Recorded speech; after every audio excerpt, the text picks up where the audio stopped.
Shalom jemaat Tuhan, Shalom. Puji nama Tuhan pada saat kesempatan yang indah pada saat pagi hari ini. Sebelum kita mau mendengarkan kebenaran firman Tuhan, kita mau iringi dengan satu pujian yang mengatakan persembahanku.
Bersyukur Tuhan Yesus.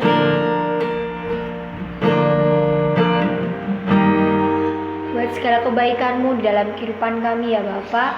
Pada saat kesempatan yang indah pada saat pagi hari ini Tuhan, kami mau mendengarkan sebagian dari kebenaran firman-Mu ya Bapa.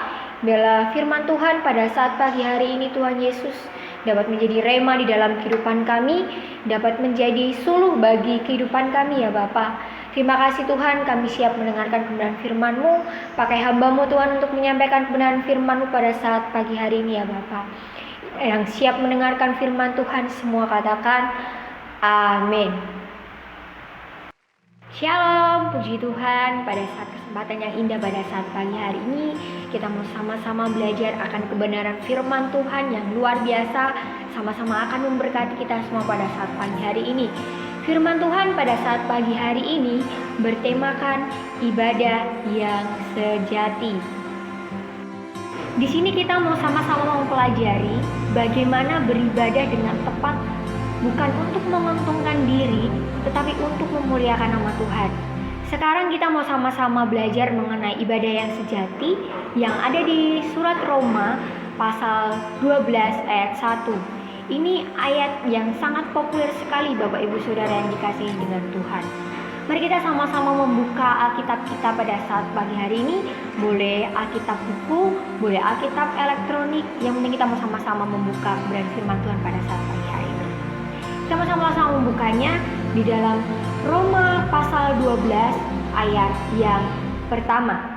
Sudah ketemu Bapak Ibu Saudara yang terkasih? Saya akan membacakannya. Roma pasal 12 ayat yang pertama. Demikian bunyi firman Tuhan. Persembahan yang benar. Karena itu, saudara-saudara, demi kemurahan Allah, aku menasehatkan kamu supaya kamu mempersembahkan tubuhmu sebagai persembahan yang hidup, yang kudus, dan yang berkenan kepada Allah. Itu adalah ibadahmu yang sejati. Dalam versi bahasa asli atau bahasa Yunani, kitab Roma 12 ayat 1 demikian bunyinya. Parakalo humas adelpoi diaton oiktirmon to teu parastesai ta somata humon tusian sosan agian bukan latreian humor. Dalam hal ini, bagaimana sebetulnya di dalam seluruh kehidupan beribadah tidak boleh bersumber pada diri, tetapi harus bersumber kepada Allah. Bukan untuk mengambil kesenangan bagi diri, tetapi kita mau menyenangkan hati Allah. Untuk itu diawali dengan apa? Diawali dengan rasa ucapan syukur kita kepada Allah. Kita melihat di dalam kebudayaan Paulus membicarakan kepada orang-orang Roma atau orang-orang jemaat Roma tentang kesejatian makna daripada ibadah itu. Maka dari itu, pada pagi hari ini kita bersama-sama belajar mengenai ibadah yang sejati. Tadi kita sudah membaca di dalam kitab Roma pasal yang pertama. Di sini saya akan membacakan penggal dari kalimatnya. Karena itu, saudara-saudara, demi kemurahan Allah, aku menasehatkan kamu. Nah, nada yang digunakan di sini adalah lebih kepada bentuk suatu perintah. Meminta kamu, orang-orang di Roma dan kita sebagai orang-orang percaya, supaya dan harus.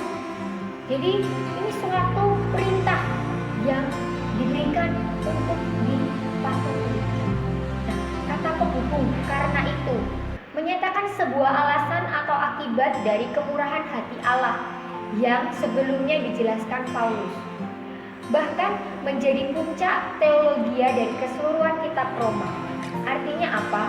Yang sebelumnya dijelaskan oleh Paulus merupakan motivasi terhadap saudara-saudaraku, orang percaya, orang-orang di Roma, untuk melakukan apa yang akan dijelaskan di ayat-ayat selanjutnya. Jadi aku meminta atau menasehatkan kamu atau memerintahkan supaya. Jadi pada waktu itu Paulus sebagai rasul berbicara kepada umat.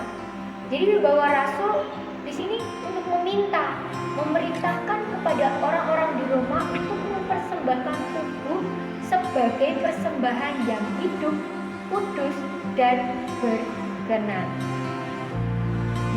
Banyak sekali Bapak Ibu Saudara yang terkasih dalam Tuhan, pemikiran-pemikiran yang ada di luar sana, di mana ada yang mengatakan bahwasanya hidup ini adalah sesuatu hidup yang sangat nikmat. Ini namanya pemikiran dualisme. Ada yang mengerti pemikiran dualisme? Pemikiran-pemikiran itu ada banyak Bapak Ibu. Tapi yang akan saya sampaikan di sini adalah saya pernah mendengar yang namanya pemikiran dualisme. Kita ini hidup, tubuh dan jiwa. Tubuh itu adalah penjara atau tempat bagi jiwa, dan tubuh itu bisa habis hancur, tetapi jiwa tidak. Jadi karena tubuh itu bisa hancur, jadi mati aja lah buat dosa, gitu kan ya. Nah, tubuh itu adalah tempat dosa. Tubuh itu nggak punya nilai. Jiwa itu yang paling penting. Nah, inilah yang disebut sebagai pemikiran dualisme. Apapun yang tubuh mau lakukan, apapun yang tubuh mau kerjakan, kita mau berbuat dosa, toh nanti endingnya kalau mati, tubuh juga akan hancur kok. Kalau jiwa mah tenang aja. Masuk surga lah pastinya nanti. Kan begitu. Nah, tentu surga yang mereka maksud beda dengan surga yang kita maksud. Karena ini bukan pemikiran orang Kristen. Bapak Saudara yang terkasih dalam Kristus. Pemikiran ini memang banyak sekali orang-orang Kristen yang terpengaruh dan mengakui akan pemikiran ini. Dan karena itu apa sebabnya? Kita sering mengambil atau mempercayai pemikiran-pemikiran yang kita tidak tahu apa yang akan terjadi. Kita tidak tahu apa itu kebenarannya, seperti itu. Nah, jadi kita pada saat pagi hari kita harus senantiasa berhati-hati dalam memilah-milah kehidupan ini. Pemikiran-pemikiran yang ada dan gosip-gosip yang ada, berita-berita yang ada, kita harus senantiasa berhati-hati. Nah, jadi di kalangan orang-orang Roma itu sudah umum sekali tubuh itu boleh untuk suka-suka lah. Ya, itu adalah pemikiran umum pada waktu itu. Tubuh itu dianggap semacam sesuatu yang penting karena apapun yang dilakukan dalam kehidupan sehari-hari sangat bergantung kepada apa yang kita sebut sebagai tubuh. Mau jalan perlu kaki, mau makan perlu tangan, mau melihat perlu mata. Ada lagu anak-anak sekolah minggu yang seperti ini. Hati-hati gunakan tanganmu, hati-hati gunakan mulutmu. Allah Bapa di surga melihat ke bawah, hati-hati gunakan tubuhmu. Nah, memang lagu ini sangat bagus sekali Bapak Ibu Saudara sebagai kita anak-anak Tuhan. Ini lagu yang mengingatkan kita untuk kita berhati-hati di dalam menjaga tubuh kita. Nah, lagu itu memiliki makna teologis sekali dalam pengertian yang dikatakan di dalam Roma 12 ayat 1. Supaya seluruh anggota tubuh kita itu hanya untuk satu, memuliakan nama Tuhan. Nah, maka dari itu harus dipersembahkan kepada Tuhan. Nah, di mana kita tadi sudah membaca bagian dari kalimat di dalam Roma 12 ayat 1 yang mengatakan, karena itu saudara-saudara, demi kemurahan Allah aku menasihatkan kamu. Nah, dari sini kita dinasihati untuk senantiasa melakukan apa yang Tuhan inginkan. Untuk apa sih? Nah, dilanjutkan di sini. Supaya kamu mempersembahkan tubuhmu. Nah, Paulus menghendaki supaya kamu itu siapa? Orang-orang percaya, orang-orang di Roma pada saat waktu itu, untuk mempersembahkan tubuhmu. Kata mempersembahkan di sini di dalam bahasa aslinya adalah parastemai, berasal dari akar kata paristemi. Juga dapat diartikan hadir, mendukung, menempatkan, menunjukkan, mengarahkan. Maka ketika seseorang sedang beribadah kepada Allah, sebenarnya dia sedang membawa diri dan hidup sepenuhnya untuk diserahkan kepada Allah, menjadi hamba yang taat kepada Tuhannya. Tadi di awal sudah saya katakan, bukan diri, tetapi kepada Tuhan, diserahkan kepada Tuhan. Kita taat kepada Tuhan. Nah, tubuh di sini adalah seluruh anggota tubuh yang melakukan aktivitas. Persembahkanlah seluruh anggota tubuhmu yang melakukan aktivitasnya, atau persembahkanlah seluruh aktivitasmu yang dihasilkan oleh tubuhmu atau yang dilakukan oleh tubuhmu. Sebagai apa? Sebagai persembahan yang hidup.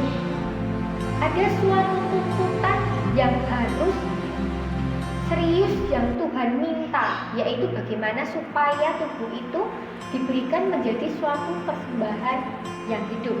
Nah, ini ayat berikutnya, bahwasanya supaya kamu mempersembahkan tubuhmu sebagai persembahan yang hidup. Nah, hidup ini yang perlu kita pelajari bersama-sama Bapak Ibu Saudara yang terkasih dengan Tuhan Yesus Kristus. Hidup mengacu kepada orang yang sudah ditebus oleh Tuhan. Hidup mengacu kepada orang yang telah dilahirkan baru.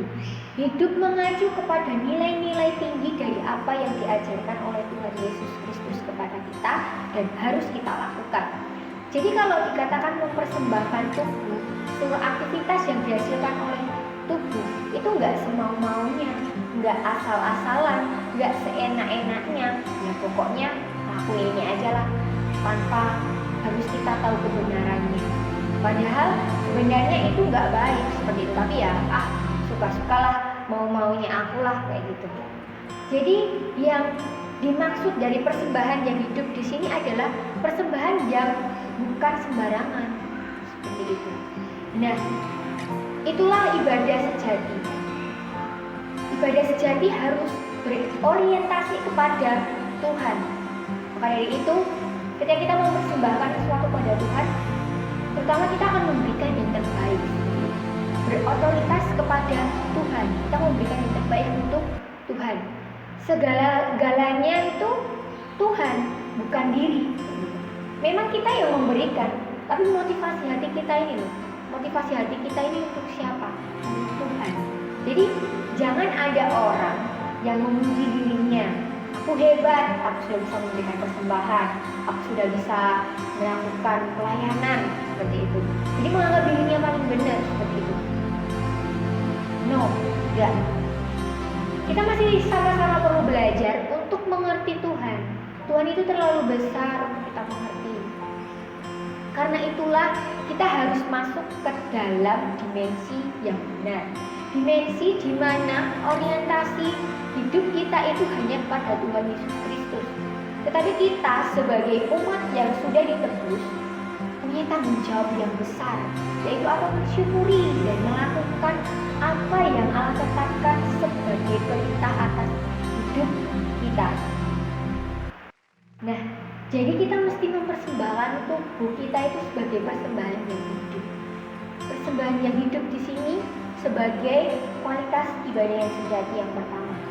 Jadi kualitas tuntutan yang pertama adalah supaya kita mempersembahkan diri atau semua aktivitas kita itu berbeda dengan orang-orang yang mati. Dalam artian apa? Orang-orang yang tidak mengenal kebenaran, yang masih hidup di dalam dosa, atau masih hidup di dalam hidup yang lama, yang belum dilahirkan baru. Jadi kita tidak bisa mengatakan bahwa seluruh aktivitas kita memuliakan nama Tuhan kalau kualitasnya tidak beda dengan dunia, atau tidak beda dengan orang-orang yang tidak mengenal kebenaran, masih hidup di dalam dosa, masih hidup di dalam kehidupan yang lama. Jadi bukan karena kita Kristen dan kita beribadah di gereja, kita pikir kita udah lebih hebat, kita sudah memberikan yang terbaik, dan kita sudah merasa bahwasanya kita itu paling benar, dan kita itu bisa dikatakan paling top lah, paling terbaik. Jadi bukan soal kita ke gerejanya Bapak Ibu Saudara, bukan soal kita beribadahnya Bapak Ibu Saudara, tapi soal apa? Kualitas hidup kita yang sesuai dengan kebenaran firman Tuhan, yaitu kita memberikan persembahan yang hidup kepada Tuhan. Dimana tadi yang pertama kita sudah belajar mengenai kualitas ibadah yang sejati adalah apa? Persembahan yang hidup. Dan yang kedua, di sini dikatakan bahwasanya supaya kamu mempersembahkan tubuhmu sebagai pertama persembahan yang hidup, dan yang kedua adalah yang kudus. Nah, kata kudus di dalam bahasa Yunani atau bahasa aslinya adalah hagaian, berasal dari akar kata hagios yang berarti kudus, yang ditabiskan, yang dipisahkan, suci, maha suci. Makna dari kudus itu bisa diartikan bahwa tidak ada namanya noda, tidak ada pencemaran, tidak ada cacat celah, tidak ada yang kotor, tidak ada yang busuk. Seperti itu Bapak Ibu Saudara. Kudus merupakan hakikat Tuhan itu sendiri, hakikat Allah, bahwa Allah itu kudus. Oleh karena itu persembahan yang diberikan kepada Allah haruslah yang tidak bercela, tidak cemar, tidak kotor, karena Allah tidak bisa menerima hal-hal yang tidak kudus.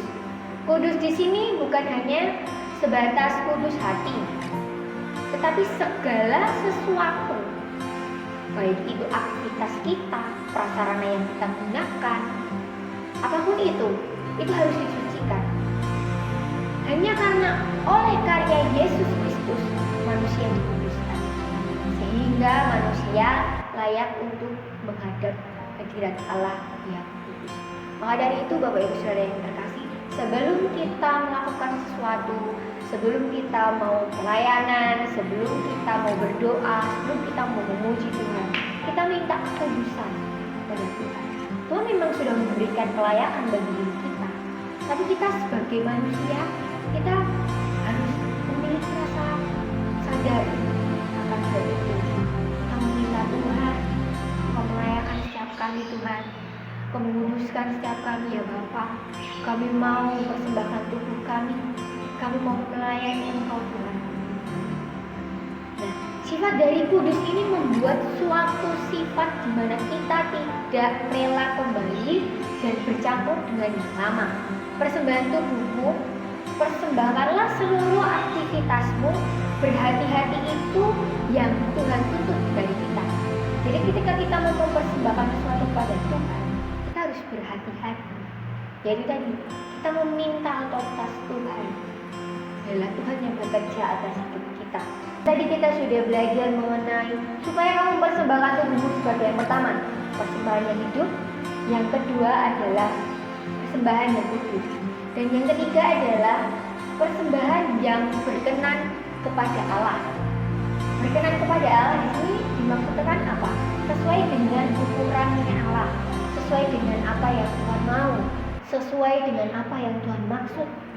Nah, kata berkenan di dalam bahasa Yunani yaitu eucharistos, berasal dari kata eucharistos yang berarti yang menyenangkan, yang disenangi, yang memuaskan. Nah, kata kenan menurut Kamus Besar Bahasa Indonesia atau KBBI berarti merasa setuju, merasa suka, mengizinkan dengan segala sesuatu dengan senang hati. Nah, maksud kata kenan dalam ayat ini adalah apa? Korban dan doa manusia berkenan kepada Allah hanya kalau orang itu sendiri berkenan kepadanya. Maksudnya adalah suatu korban itu diterima bukan karena korbannya, namun karena si pemberi korban itu memang sudah berkenan terlebih dahulu bagi Allah. Perkenanan ini pun bukan karena manusia sudah berusaha hidup kudus, tetapi oleh karena Allah sendiri, Bapak Ibu Saudara, yang melayakan kita dengan terlebih dahulu melihat usaha kekudusan hidup yang dilakukan manusia. Nah, oleh karena itu, kegairahan kebangunan hidup kita sebagai orang-orang yang bergantung dan melakukan kebenaran sepenuhnya harus memiliki kegairahan yang kuat dan membuat kita bertumbuh dari hari ke hari dalam hidup kita. Jadi kualitas hidup kita lah yang mengekspresikan cinta kasih Tuhan itu. Dan dimana kita dituntut untuk senantiasa memberikan persembahan yang berkenan kepada Allah, persembahan yang senantiasa sesuai dengan apa yang Tuhan mau, sesuai dengan apa yang menjadi ukurannya Allah. Seperti itu Bapak Ibu Saudara yang dikasihi Tuhan Yesus Kristus. Nah, puji nama Tuhan, kita pada saat pagi hari ini kita sudah belajar mengenai 2 poin, yang dimana itu adalah kualitas ibadah yang sejati. Yang pertama adalah supaya kita mempersembahkan tubuh kita itu sebagai pertama persembahan yang hidup. Dimana persembahan yang hidup ini adalah kita sudah ditebus, kita sudah dilahirkan baru. Jadi hidup kita, tubuh kita ini tidak boleh dilakukan semau-mau kita, tidak boleh kita melakukan dosa, tidak boleh kita seenak-enaknya saja, Bapak Ibu Saudara. Jadi kita harus memiliki motivasi yang benar. Kita tidak boleh serupa dengan dunia ini, Bapak Ibu Saudara yang terkasih.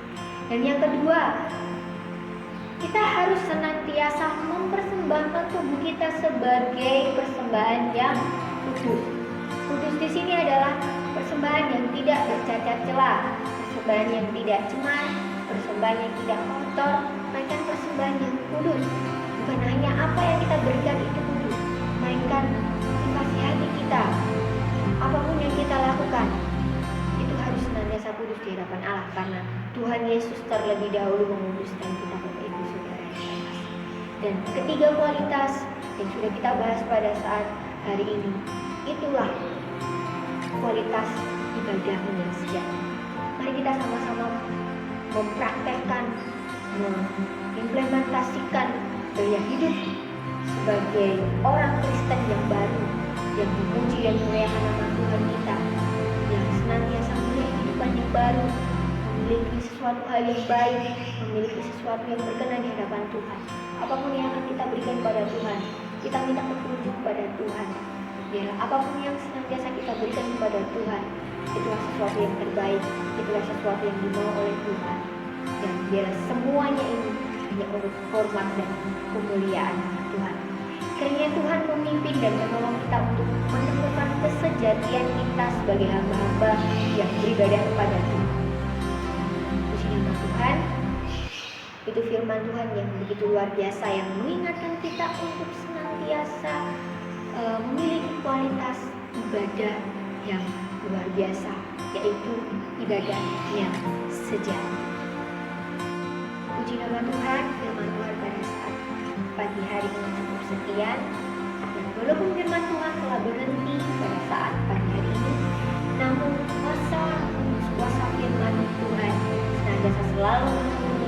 kita senantiasa selalu menuntun kehidupan kita untuk menjadi seseorang yang berkenan di hadapan Tuhan. Mari kita bersatu berdoa. Bapa di dalam surga, terima kasih Tuhan buat segala kasih-Mu, buat segala kebaikan-Mu atas kehidupan kami ya Bapa. Kami sudah mendengarkan kebenaran firman-Mu ya Tuhan. Dan biarlah Tuhan firman Tuhan pada saat pagi hari ini Tuhan Yesus dapat menegur kami, dapat menguatkan kami, dapat menjadi rema di dalam kehidupan kami untuk senantiasa kami mempersembahkan tubuh kami Tuhan Yesus sebagai persembahan yang hidup, kudus, dan yang berkenan kepadamu ya Bapa, karena itulah ibadah yang sejati ya Tuhan. Terima kasih Tuhan Yesus, memberkati Tuhan Yesus jemaat Tuhan dimanapun mereka berada ya Bapa. Kau campur tangan atas kehidupan mereka, atas masa depan mereka, atas pelayanan mereka, atas pekerjaan mereka Tuhan Yesus. Apapun yang mereka lakukan ya Bapa, Kau buat berhasil ya Bapa. Biar nama-Mu dipermuliakan atas kehidupan kami. Terima kasih Tuhan Yesus. Terima kasih Bapa di surga. Kami berdoa dan bersyukur, dan kami meresponi kebenaran firman Tuhan yang luar biasa pada saat pagi hari ini ya Bapa. Terima kasih Tuhan. Terima kasih Yesus. Terima kasih Yesus. Terima kasih Tuhan. Di dalam nama Tuhan Yesus Kristus kami sudah berdoa dan kami mengucap syukur. Haleluya. Amin.